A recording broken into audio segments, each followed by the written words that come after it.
Hey guys, took the Wraith out here to a site familiar to most any basher, a little construction site.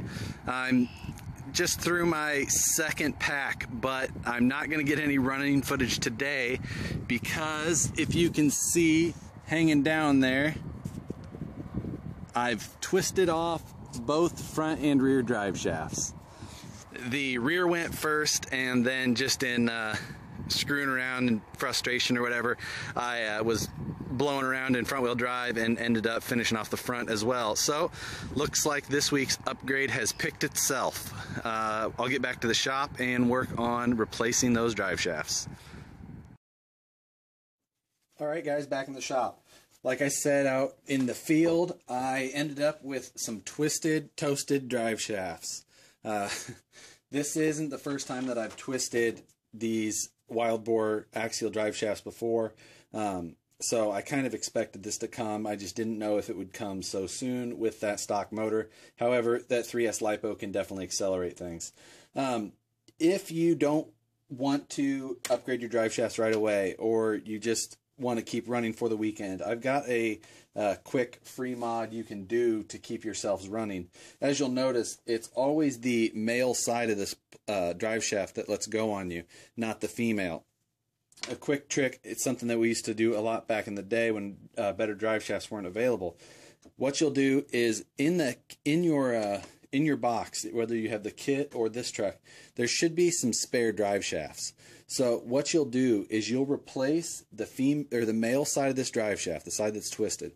You'll replace that with another another female. You'll put that on that end then. What you need to do is you need to make sure that when the suspension cycles, there's just a little tiny bit of room between the two female ends. Trim whatever side you need to fit so that there's just the minimal amount of room between those two shafts. Then what you'll do is you'll take one of these spare male ends and you'll cut it off. So it will look about like that. And then what you do is you'll CA glue this into one of the female sides. You'll just slip it in there, give it a 1/2 inch of engagement or so, and then this side will then float on that. And this will keep that better supported in there, and you'll end up with a stronger drive shaft. But anyway, that is something, just a little trick if you want to get through the weekend, and that will actually be stronger than the stock setup. So if you felt like doing the mod just to do it, there you go. Okay, getting into the first forced upgrade. I will be swapping out the stock drive shafts for some upgraded shafts. I'm going to be using MIP drive shafts. These are my standby drive shafts. I use them in every truck for the most part. Now, what you will notice here is this is not the Wraith version. MIP makes a specific Wraith version. Now, I don't suggest buying that version. This is the original AX10 version, not the version for dig, which it has one of the shafts shorter, but the original no dig AX10 version. Now, there's two reasons to buy these. One, they're a lot cheaper, and the only difference is that the Wraith version has an extended hub on these ends here, and they actually have a 3mm set screw instead of these larger 4mm, which I prefer this larger 4mm setup.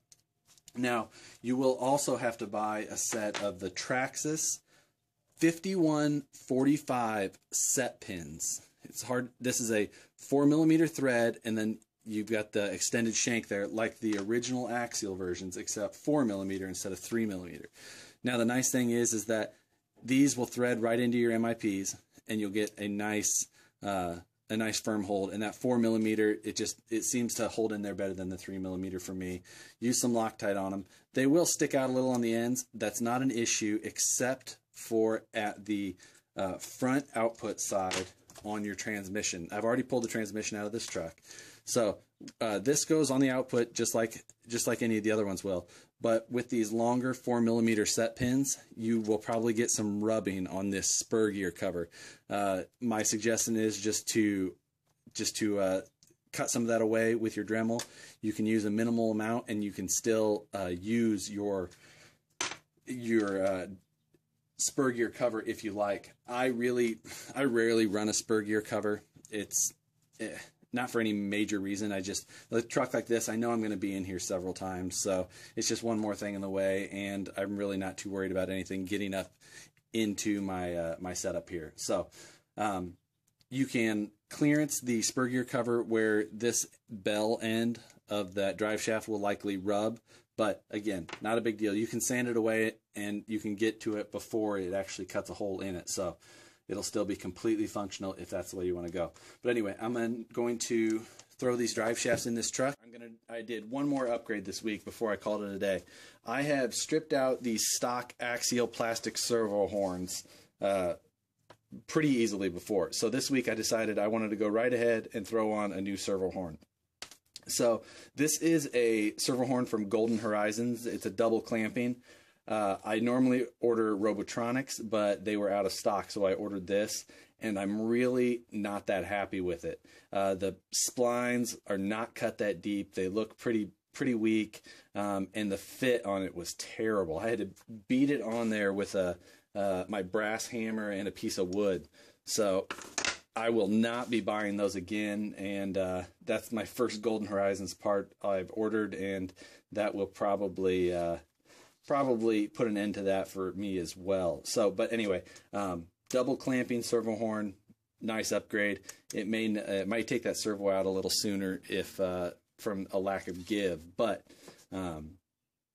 before too long, I'll probably have a new servo on there anyway. So, last upgrade for this week. Okay, that does it for this week. We did the MIP drive shaft upgrade with the Traxxas set pins and the Golden Horizons servo horn. So the total for parts this week, the drive shafts cost $36.99. The Traxxas set pins were another $3.99, and then $9.95 for that Golden Horizons servo horn. That totaled $50.93 this week. Last week, I didn't spend all the money I had, so I carried over $33.77.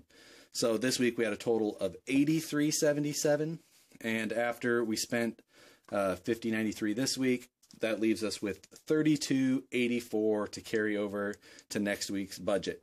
So next week I'm sure we'll spend a little bit more of that, and I've also got a couple of other aesthetic mods that I plan on trying to get tackled during the week. So anyway, we will see you next Thursday. So like and subscribe to the channel, and I'll keep these updates up every Thursday. We'll talk to you later.